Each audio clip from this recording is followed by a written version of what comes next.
Okay, hello everyone. Here I want to provide a tutorial on how to turn on autoplay previews on Netflix on an Android device. Okay, let's go to the tutorial. First, go ahead and open Netflix application on your device. And then here you can select pencil icon at the top right corner. And then you can press on your profile. Okay, and then to turn on autoplay previews, you can press this button. Okay, and then let's check it.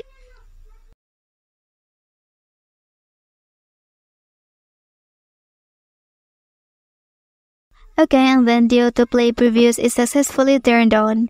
Well, that's the tutorial on how to turn on autoplay previews on Netflix on an Android device. If you are helped by this video, don't forget to like and subscribe to get other information from this channel. Thank you.